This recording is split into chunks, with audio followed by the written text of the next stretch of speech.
Hello, everyone. In this session, we will understand the configurations required to implement plant maintenance or field service requests.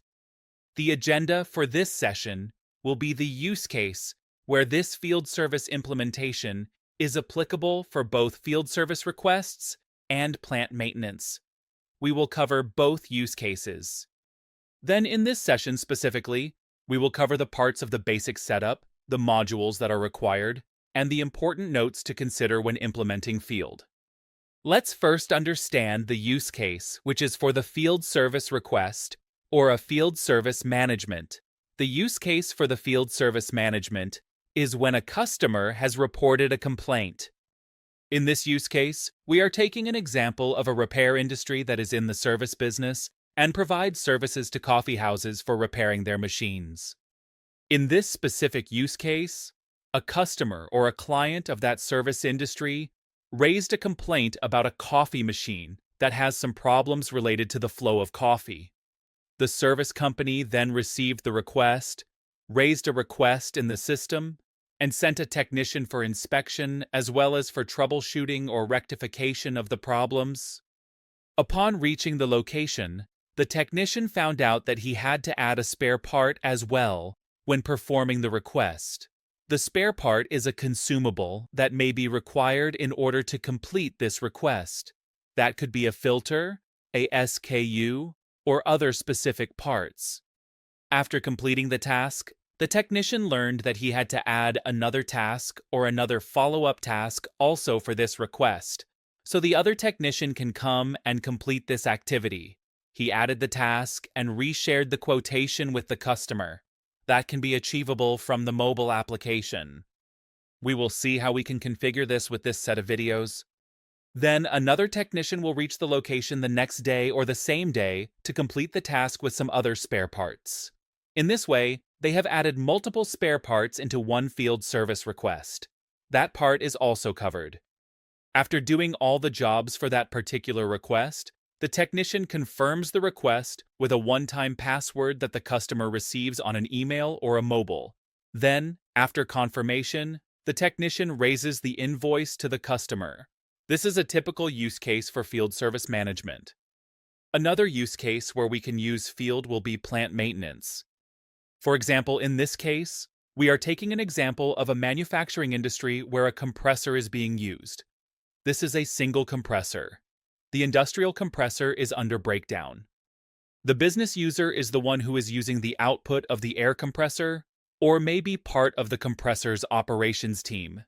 They have reported a complaint that the compressor is having some problems related to the pressures.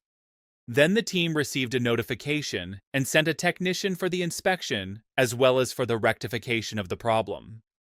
At this point, they could also know that they have to install a new filter, or they can decide when they are reaching the site. When the technician is on the location, he learns that he has to add a pressure valve also for that task. After the completion of the task, the technician realizes that he has to add another follow-up task that another technician can complete. Other technicians also revisit the site the next hour and complete the follow-up task along with the new spare part. In this use case, you can also see that multiple spare parts have been installed. After that, the technician confirms the request, and the supervisor completes that particular work order and informs the operations team of that industry. These are both use cases where field can be used. Now we will see the implementation part. We will understand the different parts that we have to cover for the implementation of field. In the basic setup, there are a number of items. In this specific session, we will cover the modules required and the important notes. We will cover the rest of the parts in separate videos. Let's go to the first one, which is the modules required. These are the list of modules that are required for field. There are a few important notes in order to install these modules. All modules should be installed with the latest version. All modules will be installed in this specific sequence only. If you are implementing the standalone field, you will receive all these modules along with the instance already being installed, but if you are taking the field package, please make sure that these modules must be installed, and they should be available with the latest version only. There are a few important notes that you have to take care of while implementing the field solution. After the installation of all the modules, you have to run the sequence check. This is a process that is available from the system administrator role when you log in with the super user. You can ask the Onfinity team or Field I team to run this sequence check after the installation of all modules.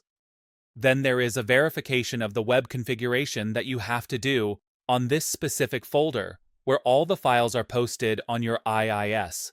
This is the configuration that should be as it is. For the live market, there should be an L always, or for the sandbox market, there will be an S. So, whenever we are giving the instance to the customer, there will always be an L on that, which is for a live market or production market. Okay, then there are the push notifications on the mobile application. We are using the mobile application for field. On this mobile application, we are receiving the push notifications. In order to configure those push notifications, you have to enable those push notification settings on the mobile. I will also show you where you have to enable this on the system.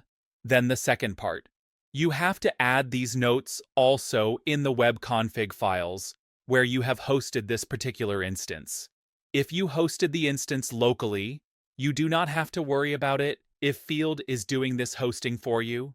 We will do this by ourselves, and the app will receive the notifications accordingly. So, I will quickly show you the checkbox that you have to enable to choose which user will receive the notifications on the mobile. I will now return to the system. To perform the settings, go to the user screen, which is User Management. For that particular user, you will see a checkbox called